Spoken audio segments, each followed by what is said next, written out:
Good afternoon, everyone. We are now live. Thanks, Andrew. Good afternoon. My name is Marty Cohen, Vice Chair of the Commission. On behalf of Chair DeVoe and my fellow commissioners, welcome to this public hearing. The hearing is being held by the Health Policy Commission to receive public comment on the proposed regulatory changes to 958 CMR 3.000, Health Insurance Consumer Protection. These changes are being proposed in order to align the regulations with changes enacted by the legislature at the end of 2020 under Chapter 177 ABC Mental Health Act. Nancy Ryan, the Director of the Office of Patient Protection, will now describe the purpose and logistics of the hearing and describe the proposed regulatory changes. Nancy. Thank you, Commissioner Cohen.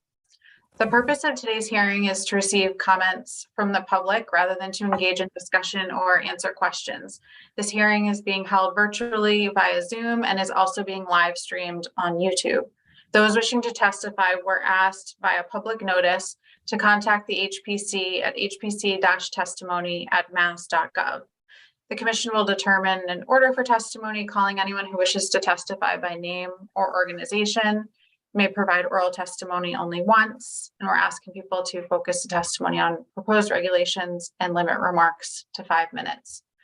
Persons presenting oral testimony are encouraged to submit a written copy of their testimony as well.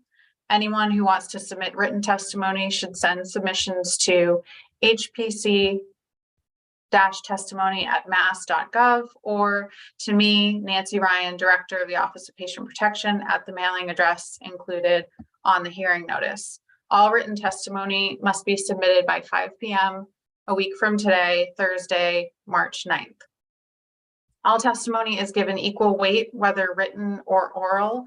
Please note that all written comments submitted to the Commission may be posted on the Commission's website and released in response to a public records request. I'll now present an overview of the statutory language and proposed regulation. I'm going to move to the next slide. So as Commissioner Cohen said, Chapter 177 of the Acts of 2022, also known as the ABC Mental Health Act, amends OPP's duties as they pertain to regulating the internal grievance process and processing external reviews. The proposed changes to 958 CMR 3.000, about which we are soliciting testimony today, are necessary to implement the law. You can go to the next slide. These next few slides go over the proposed regulatory changes. By way of background, the proposed regulatory language closely follows the statutory text. Chapter 177 provided detailed descriptions of the changes to health plan internal processes and the external review process. And the regulation closely hews to this statutory text, in some cases mirroring exactly the statutory text. I'll first detail the changes to health plan internal processes and then move on to the changes to OPP's external review process. First, the regulation requires health plans assess any new or amended medical necessity guideline to show compliance with mental health parity requirements. The regulation also requires health plans establish a clear process, allowing the insured to appoint an authorized representative, and health plans must establish a process ensuring that patients can sign medical release forms electronically. The next slide shows that the regulation requires health plans send internal grievance responses by certified or registered mail with proof of delivery. I think it's actually the previous slide, if you move back one slide. Thank you. The regulation also expands health plan obligations to patients whose expedited internal grievances have been denied. Those patients will now have a right to request a conference after that internal appeal denial. And now we can move on to the next slide that goes over the external review process changes. First, in external review cases where there is evidence of a health plan not complying with the internal grievance timelines, that external review will be ruled in favor of the patient. This section relates back to the proof of delivery requirement for mailed responses to the internal grievance process.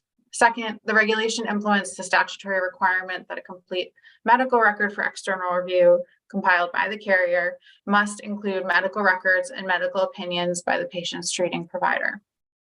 The regulation requires the external review agency to consider related rights under state law as directed by OPP when deciding their cases.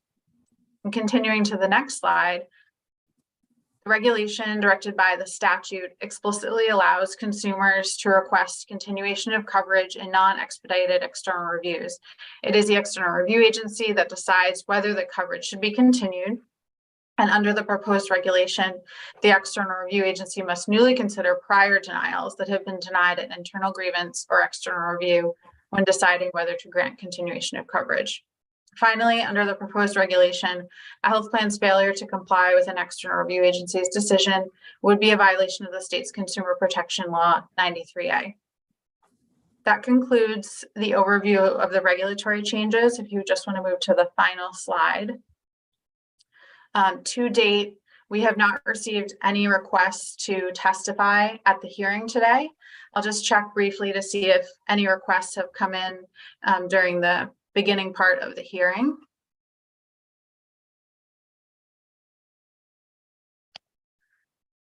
Seeing none, at this time, I want to just remind anyone who is wishing to provide testimony in writing still has 1 week to submit written testimony to us. And you may do so by submitting that written testimony by email to hpc-testimony@mass.gov or to Nancy Ryan, the Director of the Office of Patient Protection, at the mailing address that is on the hearing notice, as well as listed on the screen here. All testimony must be received by 5 p.m. Thursday, March 9th. And with that, I will turn it back over to Commissioner Cohen to close the hearing. Right. So not hearing any testimony, I will declare the hearing closed.